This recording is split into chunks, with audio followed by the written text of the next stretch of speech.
오늘 저에게 주시는 하나님의 말씀은 마태복음 9장 35절에서 38절입니다. 마태복음 9장 35절에서 38절입니다.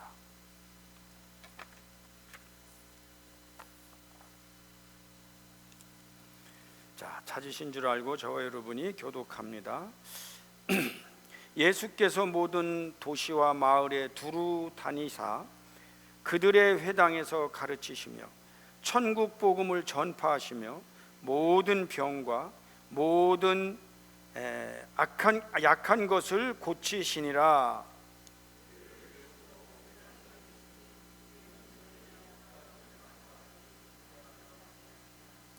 이에 제자들에게 이르시되 추수할 것은 많되 일꾼이 적으니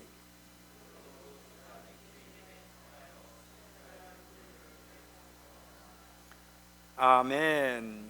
같은 말씀이긴 합니다만 다시 한번 누가복음 10장 1절부터 3절까지 말씀을 보겠습니다.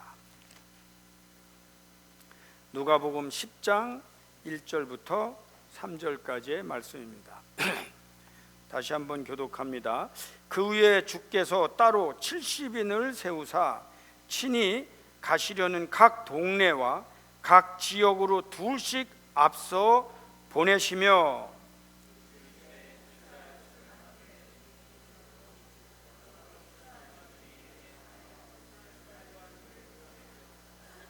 다 같이 시작. 갈지어다 내가 너희를 보냄이 어린 양을 이리 가운데 보냄과 같도다. 아멘.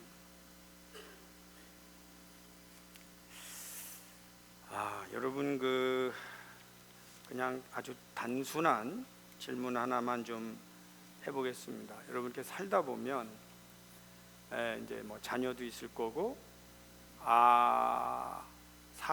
내가 잘 아는 사람도 있을 텐데 그 가운데 내 마음을 잘 알아주는 사람, 예를 들면 이제 부모라 하면은 자식도 여럿이 있을 텐데 그 가운데 내 마음을 알아주는 사람이 좋죠. 그건 뭐 더 이상 말할 것도 없습니다. 또 친구라도 내 마음을 알아주는 사람이 있는 게 참 좋습니다. 요즘은 제가 보니까 각 개인주의 시대임에는 틀림이 없어요. 그래서 옛날처럼 공동체 의식을 가지고 마음을 알아주는 게 아니고 각자 자기 마음대로 이렇게 살아가는 시대에서 내 마음을 알아주는 사람을 기대하는 것은 어렵다 하는 생각이 들어요. 참 어려워요. 하나님께서 이렇게 하나님 당신의 마음이 있어요. 하나님 당신의 마음이 있어요. 근데 오늘날 신자들 가운데는 그 하나님의 마음을 잘 아는 분들도 계시고 또 하나님의 마음과 상관없이 교회도 다니고 믿는 사람도 있어요. 그런데 오늘 말씀은 그거예요. 우리가 기왕 하나님을 믿는데 하나님의 마음을 알면서 믿는 성도님들이 되시기를 축원합니다. 하나님께 자꾸 맞춰야 돼요. 하나님은 무엇을 원하실까를 맞춰야지 나는 무엇을 원하는가 그것만 집중하면 하나님의 마음하고는 자꾸 거리가 멀어져요. 그래서 자꾸 하나님께 맞춰서 하나님께서 이걸 원하시는구나, 하나님의 마음은 뭐구나를 알기를 이제 오늘날 성도들 또 우리 말씀에게 모든 분들이 그걸 잘 이제 알아가기를 바라죠. 여러분, 하나님께서는요 우리가 구원받는 것, 우리가 하나님의 자녀로서 하나님의 정말 우리를 사랑하는 건 우리가 물론 잘 되는 거 중요해요. 잘 사는 거, 뭐 진급하는 거, 뭐 가지는 거 이런 거 다 중요하지. 그거를 다 중요하지 않다고 말할 수는 없지만 그것보다 가장 중요한 게 우리가 하나님의 자녀 되는 것, 우리가 구원받은 자로 살아가는 것, 그것을 하나님도 원하세요. 그것이 우리가 아마 여러분들이 자녀들도 있지만 물론 자녀들이 잘 되는 거 중요하죠. 근데 어디 가서 아무리 잘 돼도 나와의 관계가 깨지면 슬퍼요. 그와 마찬가지. 그래서 우리는 하나님의 자녀로서 우리가 구원받은 자로 살아가는 것을 하나님께서 가장 원하시고, 또 하나가 있어요. 또 하나가 거기서 멈추면 안 돼요. 다른 사람들의 영혼을 구원하는 것을 하나님이 원하세요. 이게 굉장히 중요한 거예요. 여러분 요즘은 다 이기주의자죠. 요즘 다 이기주의. 그리고 생각이 좀 짧은 것 같아요. 그래서 내가 구원받는다는 것도 잘 몰라. 그냥 나에게 당신은 뭘 줄 거냐, 이것만 자꾸 생각하는 세대를 살아가는 것 같아요. 그런데 구원받는 게 굉장히 중요하고 하나님의 자녀로 살아가는 게 굉장히 중요한 거 아는데, 또 이게 뭐가 문제냐면 나 이상을 생각하지 못하는 기독교 또는 기독교인들이 참 많아졌어요. 그래서 기도해요, 아멘도 해요. 근데 복음을 전하는 데는 나 시간 없어요, 나 못해요, 난 거기까지 신경 못 써요. 지금 이런 세대도 아주 팽배하게 살아가고 있어요. 물론 제가 성도님들을 뭐라고 할 건 못 돼. 목회자들도 생각이 자꾸 이제는 내일이 급하다 보니 그 매몰되는 그런 시대를 우리가 살아가고 있어요. 다시 한번 하나님께서 뭘 원하실까, 하나님께서는 우리 말씀의 교회를 뭘 원하실까를 자꾸 다시 한번 되새겨 보면 그 속에서 이런 생각이 나는 거예요. 하나님의 생각과는 상관없이 내가 지금 뭘 하고 있지를 반성하게 되는 거죠. 그 중에 하나가 복음을 전하는 것이에요. 그런데 과거나 오늘날이나 똑같은 게 있어요. 그게 오늘 예수님 하신 말씀이에요. 추수할 것은 많은데 일꾼이 없다. 일꾼이 없다. 추수할 것은 참 많아요. 정말 복음을 전할 사람도 많은데 일꾼이 없어요. 일꾼이 없어요. 그러니까 그런 마음으로 이렇게 하는 사람들이 없는 거죠.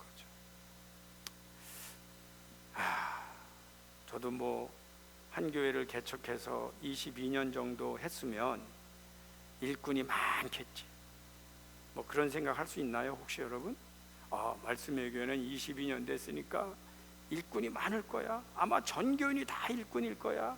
전 교인이 벌써 말씀만 하면은 탁탁탁탁 움직일 거야. 그렇다고 죽으라고 한 적은 한 번도 없어요. 그리고 너무 오버해서 나가 떨어질 정도로 일 시킨 것도 없어요. 조금만 더 신경 쓰는 것조차도 바람처럼 사라지기도 하고 나타나지도 않는 일들이 반복되면서 목회도 하는 거예요. 뭐라고 블레임할 수는 없어요. 시대가 또 다 그러니까. 근데 중요한 거는 그 가운데 추수할 거는 많은데 일꾼이 적다고 그랬는데 그 일꾼이 있다 그런 뜻이에요. 추수할 거는 많아, 근데 일꾼은 적어. 일꾼이 없다가 아니고 일꾼이 적어. 그런데 일꾼이 있다. 그럼 누구하고 하는가? 그 일꾼들하고 또 일을 하게 되는 것입니다. 마태복음에서는요 12명을 파송해요. 처음에 12제자를 불렀잖아요. 12명을 둘씩 짝을 보내서 보내요. 이렇게. 그런데 누가복음에 보니까 70명을 보냈어요. 놀라운 것은 일꾼의 숫자가 늘어난 거예요. 근데 100명의 12이든 700명의 70인지는 모르겠어요. 그러나 일꾼이 늘어난 것은 분명해요. 예수님도 일꾼을 늘려가신 거예요. 그래서 12명만 보내고 가서 보고받아요. 보고받고 그냥 사탄이 떨어지는 걸 보고 어딜 가도 예수의 이름만 전하니까 사람들이 굴복하고 예수 믿는 걸 보고 막 제자들이 의기양양하는 것을 봤어요. 근데 이제는 70명을 보냈어요. 저희도 그럴 수 있는, 지금도 보내면 가죠. 여러분들 가요. 근데 그 이상 앞으로 계속 일꾼이 많아지는 기독교가 건강한 기독교입니다. 우리가 이제 주위에는 사람이 많아요. 주위에는 이렇게 있는데 내 사람은 하나도 없을 때가 있어요. 내가 뭘 믿고 말할 사람도 없고 부탁할 사람도 없을 때가 있어요. 그런데 살다 보면 내가 믿고 말할 사람이 있고 내가 부탁할 사람이 있다는 게 너무 감사해. 하나님께서 그런 일꾼을 나에게 허락하셨다는 것이 감사해요. 여러분 인생 중에 그런 분이 있으면 감사하셔야 돼요. 네, 감사해요, 안 해요? 안 하나 보다. 여러분 지금 표정에 나는 그런 사람이 없는데, 그리고 또 원망하시는 것 같은데, 여러분 감사하셔야죠. 제가 왜 이 말씀을 드리느냐, 가끔 보면 저희도 주위에 좀 몇 분이 이렇게 보면 너무너무 귀한 분인데도 이게 얼마나 귀한 분인지 모르고 발로 차. 그래서 심지어 자기에게 너무나 귀한 분을 떠나게 만드는 분도 있어요. 그 인생을 왜 그렇게 사는지 모르겠어. 그러므로 말미암아 결국은 자기 사랑 하나도 없게 만들고 성질만 부리고 살아. 그러니까 너무 외롭고 고독해. 근데 제가 보면 너무너무 귀한 분이에요. 그 귀한 분한테 왜 그래? 그러면 안 되잖아. 너무 귀한 분한테. 그런데 너무 가까이 있고 너무 허물을 많이 보니까 그 귀한 걸 못 보고 블라인드가 돼서 이렇게 차는 것 같아. 그래서 보통 우리는 그렇게 표현해요. 저 사람은 복도 없어. 제가 말을 고쳐줄게요. 복이 있는데 자기가 발로 찬다니까. 그러면 안 돼요. 귀한 줄 알아요. 너무너무 귀한 줄 알아요. 그분이 그래도 나와 함께 있어 난 너무 감사하다. 이렇게 늘 감사하고 귀하게 여기고, 지금 여러분과 같이 신앙생활 하는 분들도요 귀하게 여기고, 지금 나와 함께 살아가는 그분도 귀하게 여기고, 그 귀하게 여기면서 복을 받아야지. 여러분 그렇게 살아야 돼. 근데 그 사람들이 또 누구냐? 나와 함께 일하는 일꾼이야. 하나님께서 보내주신 일꾼이에요. 무슨 세상에 무슨 법칙이 있다고 그러더라고요. 저는 이제 법칙을 존중은 하지만 너무 믿지는 않아요. 근데 대부분의 법칙에 이렇게 가만히 보면 일꾼 인원이 10명에 일꾼이 한 2명 정도로 계산을 해, 일반적으로. 그리고 큰 회사가 있다, 큰 국가가 있다. 결국은 비율로 보면 그 20%가 다 한다는 거예요. 나머지 80%는 그냥 수동적으로 따라간다는 거예요. 근데 그게 맞나 봐. 그러니까 맨 리더십이나 무슨 회사 경영이나 국가 리더십은 맨 그 얘기를 해. 일꾼은 적다. 그게 일반적인 거예요. 근데 이제 저는 가끔 이런 생각을 해보는 거죠. 그 일꾼이 30%가 되고 40%가 되는 게 잘못인가? 말씀의 교회가 100명에 20명만 일하는 거는 답이고 30명이 하고 40명이 하는 건 잘못인가? 그런 생각을 해보는 거죠. 욕심인가요? 욕심도 많은가요?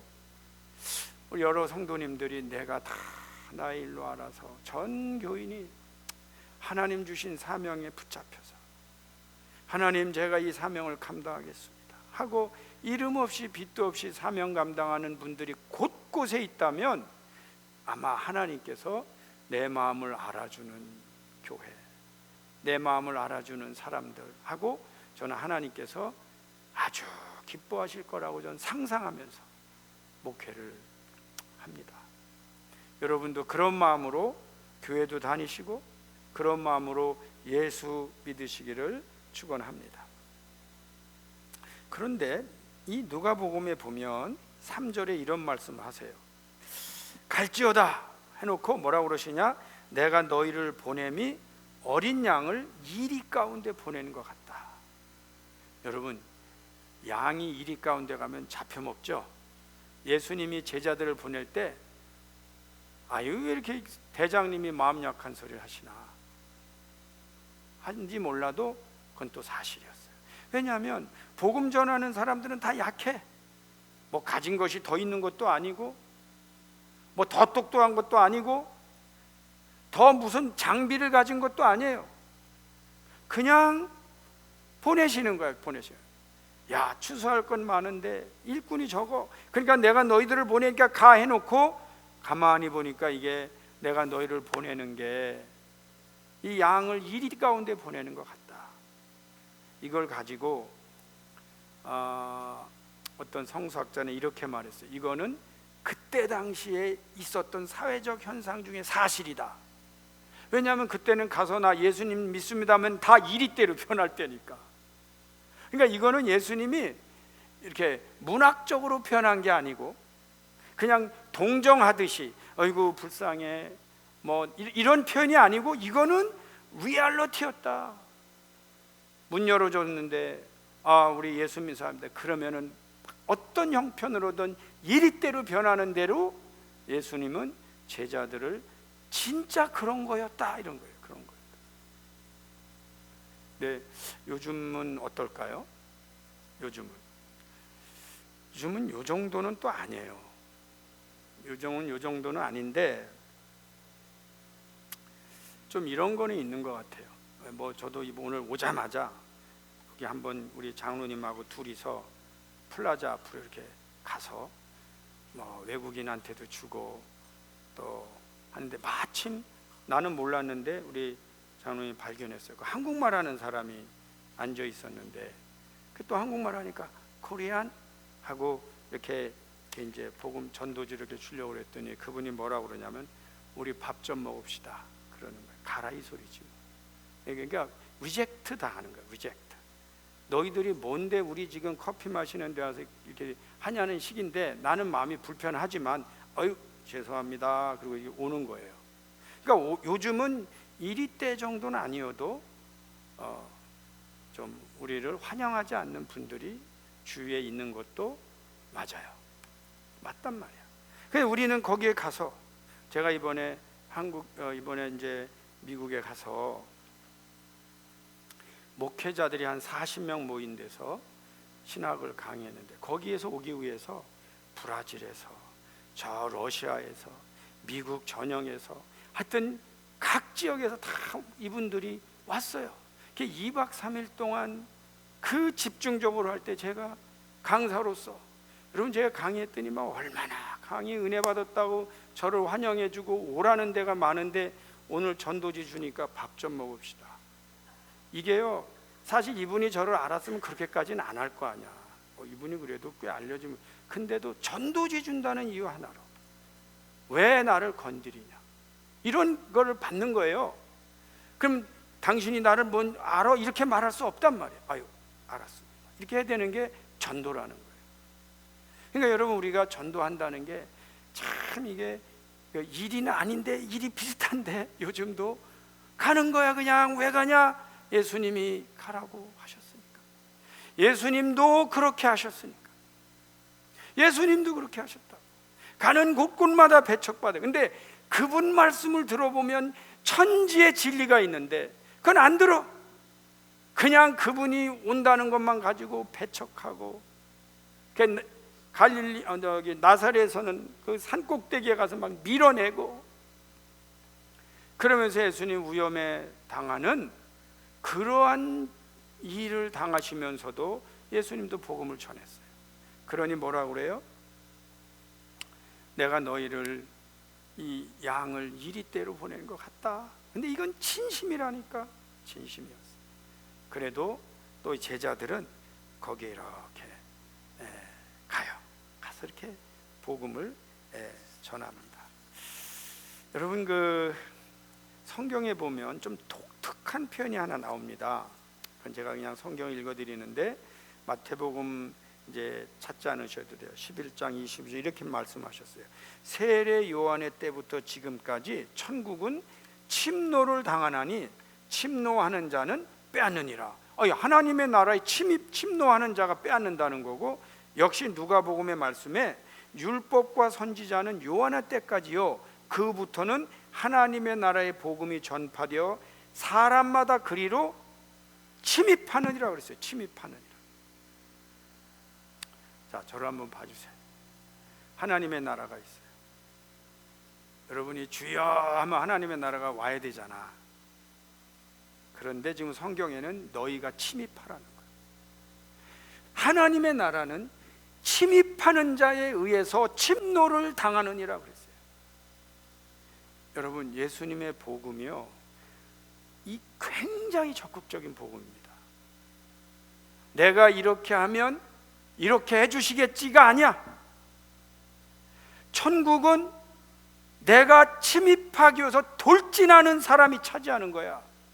당시에 예수 믿는 것도요, 내가 봤더니 예수님이 참 너무 좋아, 예수님이 진짜 너무 좋고 가르치는 게 좋고, 하지만 나를 붙잡는 게 있어 해갖고 붙잡힌 사람은 결국 예수님의 제자가 안 된 거예요. 그런데 그걸 버리고 그걸 마다하고 예수님께 막 몰입한 사람만 예수를 믿었던 거예요. 하나님의 나라는요, 그렇게 막 수동적으로 네가 좀 나한테 하나님의 나라를 가르쳐봐, 네가 나한테 하나님의 나라를 설명해봐, 이런 분들에게는 100년을 줘도 그분들이 하나님의 나라 갈 수가 없어요. 알려고 하고, 하나님께 이걸 잡으려고 하고, 사모하고, 그럴 때 복음이, 하나님의 나라가 우리에게 주어지는 겁니다. 여러분, 은혜 받을 때 있죠, 열심을 내야 돼요. 정말 은혜 받을 때 열심을 내서. 옛날에는 집회 가면은 앞자리는 금자리다, 그럼 막 또 앞자리 앉아. 앞자리는 금자리. 그다음에 이제 중간은 무슨 자리 같아? 그건 은자리야, 은자리. 저 뒤는 무슨 자리 같아요? 거긴 잠자리라고 했어요. 옛날에 우리 강사님들, 앞자리는 금자리, 저기는 은자리, 저 뒤에 저것들은 다 잠자리야, 저 잠만 자고 있어, 나와, 막 그러면 또 막 나와서. 근데 그게 그만큼 사모했다고. 그냥 은혜를 사모하고 그냥 하는 거예요. 여러분, 보통 오래 예수 믿은 분들이 이렇게 막 이렇게 사모하지 않아요. 이렇게 병장처럼 앉아있지. 이제 우리 목회자들은 목사님들한테 설교하는 게 제일 어렵다고 그래. 평신도들은 이렇게 농담하면 웃기라도 하지, 목사님들은 웃지도 않아요. 그래서 이 목회자들한테 설교하는 게 제일 어렵다고 그래요. 근데 신학대학 가잖아요. 그럼 신학대학 학생들에게 설교하는 게 또 어렵다고 그래, 목사님들도. 그러면. 근데 어쨌든 신학대학을 가서 설교를 하는데 앞자리를 꽉 채웠어요. 그러니까 앞자리를 꽉 채우니까 한 교수님이, 자기는 여지껏 신학대학에서 몇십 년을 가르쳐봐도 이렇게 앞자리를 채우는 걸 본 적이 없다, 막 감탄을 해요. 그런데 은혜를 사모하는 사람들은 그래요. 은혜를 사모하는 사람들은 하나님 앞에 나서 은혜를 받으려고 그 열심이 있어요. 그 열심이 있을 때 역사가 일어나는 거예요. 할렐루야. 역사가 일어나는 거예요. 역사가 일어나는 거예요. 그래서 침노하는 자의 것이야.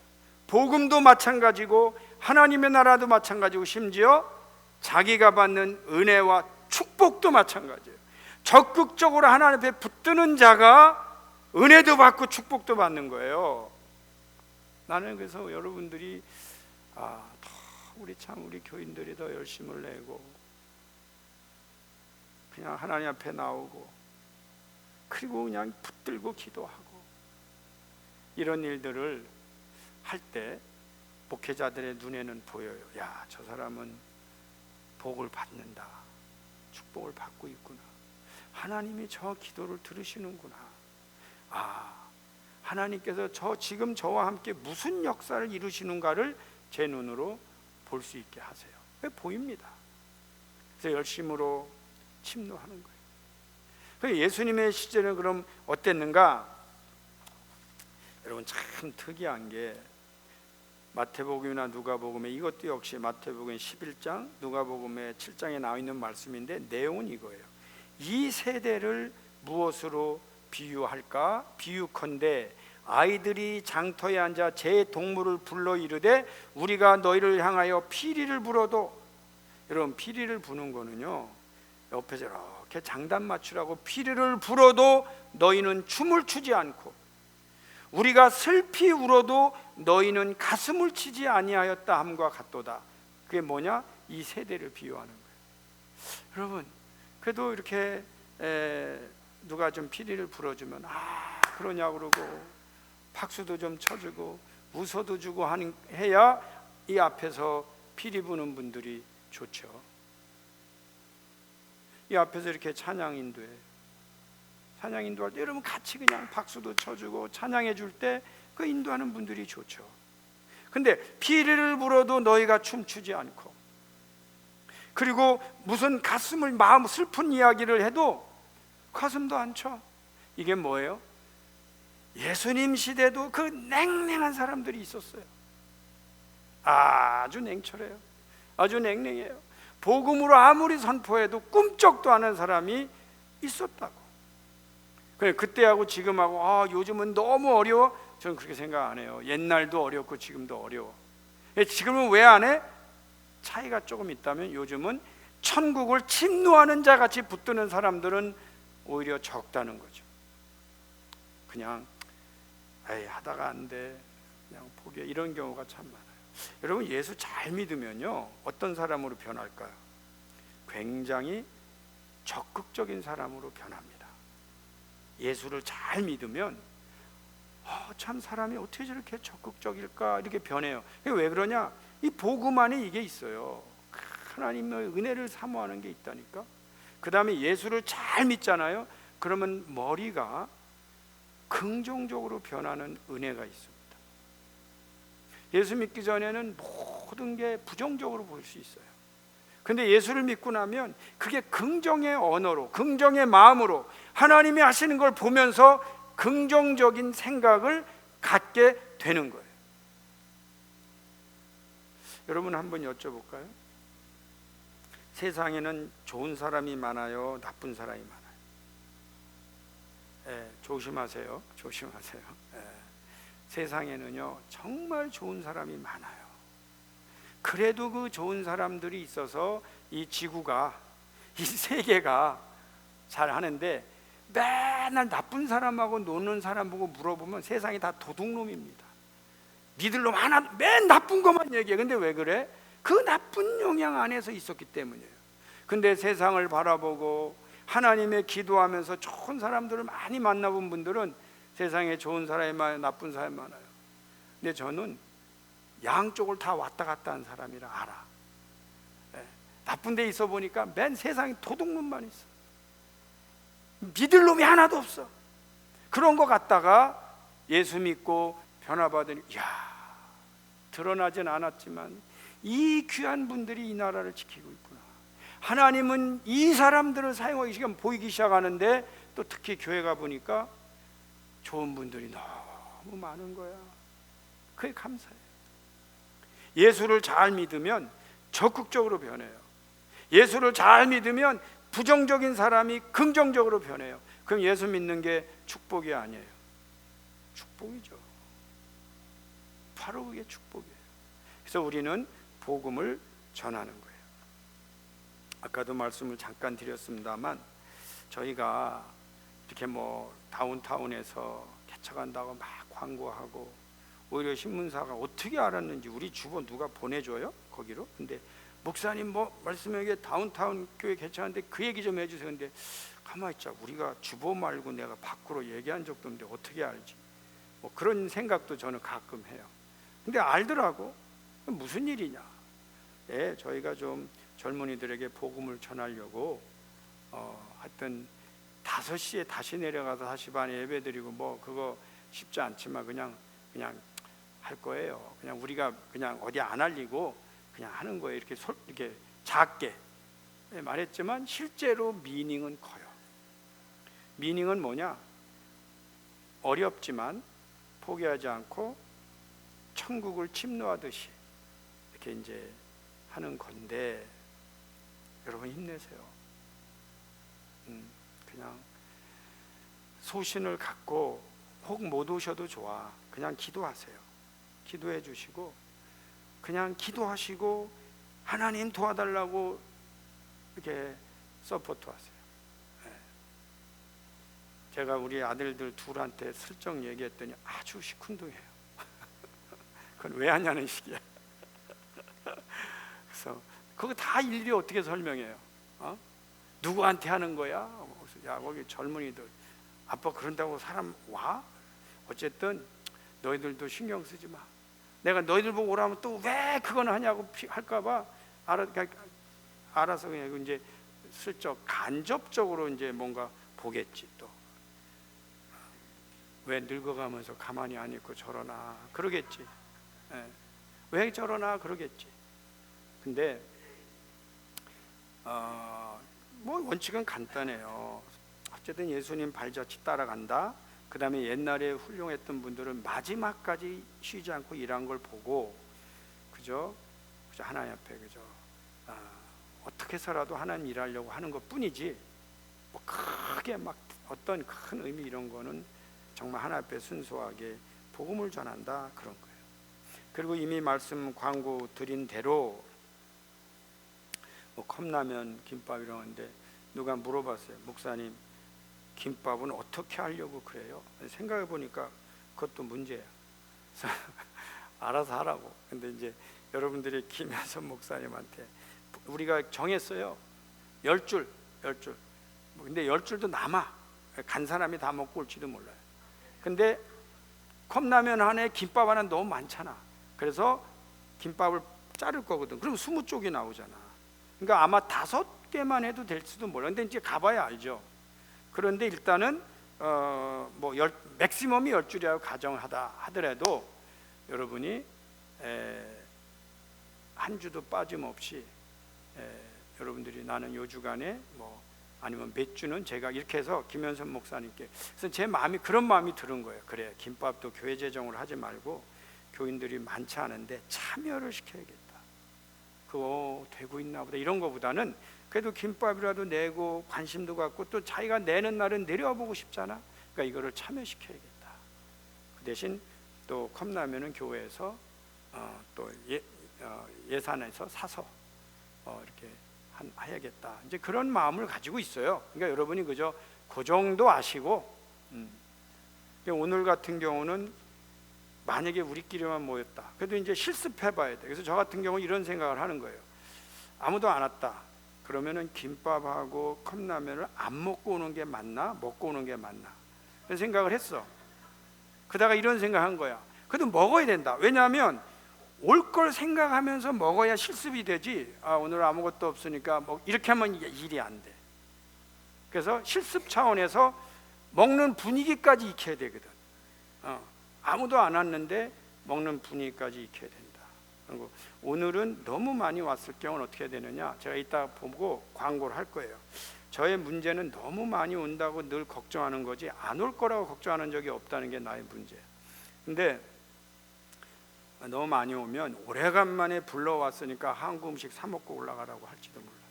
그건 뭐 먹을 수 있는 구조가 안 되면. 그러니까 저도 가봐야 돼요. 그러니까 모든 것은 현장에서. 근데 딱 하나 있어요. 제가 이번 주에 한 말씀만 하나 정리하고 마치겠어요. 여러분 질문 하나 해보고 끝냅시다. 실패라는 게 있어요. 실패는 뭘까? 정의해 보세요. 차상원은 모르는 게 없어. 그 실패는 성공의 어머니다 그런 유명한 말은 있는데 저는 그런 생각을 해본 거예요. 나 혼자. 실패는 무언가를 해본 사람에게만 주어지는 선물이다. 왜냐하면요 아무것도 안 해본 사람에게는 아무것도 주어지지 않아요. 근데 실패는 뭘 의미하면 누군가가 무언가를 해봤다는 걸 의미해요. 근데 목사님 뭐 실패가 그렇게 뭐 맛있어요? 달아요? 왜 그걸 선물이라고 표현해요? 두 번째 생각이 제가 이제 체험이에요. 제가 정말 놀라운 체험을 했어요. 자, 실패는 첫째 뭐라고요? 무언가를 해본 사람에게만 주어지는 선물이에요. 그 다음에 왜 제가 선물이한지 아세요? 제가 진짜 놀라운 걸 발견했어요. 실패는요 성공이 가르쳐주지 않는 비밀을 가르쳐줘요. 이게 대단한 거예요.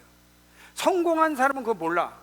근데 실패한 사람은 실패는 성공이 못 가르쳐주는 가르침을 가진 선물이에요. 다만 아파, 써. 그래서 싫은 부분은 있지만 근데 제가 이런 뭔가를 시도할 때마다 보통 많은 분들이 시도를 잘 안 하는 이유는 뭘까? 이런 생각을 해보거든요. 근데 뭐 너무 많아. 근데 이제 티피컬리 알 수 있는 게 게을러요. 안 하려고 해요. 그냥 뭐든지 그냥 안 하려고 해요. 근데 그런 분들에게 삶의 진보가 일어나긴 대단히 어렵습니다. 정말 대단히 어려워요. 그 다음에가 이제 두 번째인데, 이건 많지는 않아 오히려.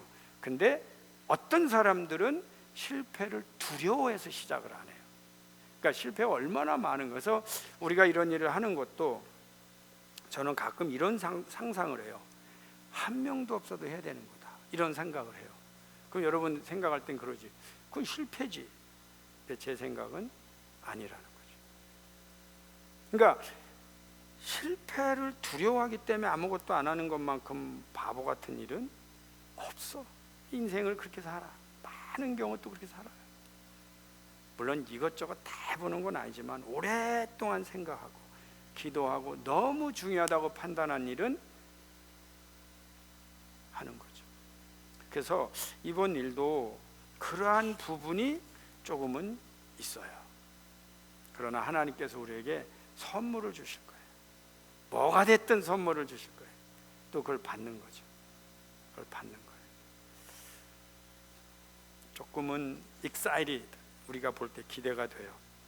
그리고 조금은 걱정도 돼요. 네. 현실적으로 막 그 마약 중독자들이 김밥 준다고 들어오면 또 안 돼. 네, 그런 건 또 우리가 지혜롭게 잘 해야 돼. 밖에서 어떻게 처리해야지. 그 들어와서는 이게 다, 그러니까 우리는 복음을 전하고 영혼을 구하는 거란 말이죠. 근데 이 부분도 지혜롭게 해야 되는데, 거기가 보니까 아주 그런 부분이 없지 않아 있는데요. 그러니까 이거를 우리가 이제 몇 가지는 결부돼 있어요. 그렇지만 지혜롭게 하고, 지나가던 사람도, 교회 안 나갔던 사람도 이거 교회 나가, 이렇게 한 번만 리마인드 해주는 일이 있다 하더라도, 비록 안 들어오더라도 그것조차도 하나님 사용하실 줄 믿고 우리는 해야 되는 거예요. 자, 오늘은 약간 목적 설교이긴 합니다만 그 목적도 하나님을 기쁘시게 하는 일이라면 우리가 발견해야 되는 일이기 때문에 가능한 설교예요. 저도 한번 여러분하고 같이 즐거운 일에 쓰임받기를 받을 수 있기를 바라고, 여러분이 잘 쓰임받기를 바랍니다.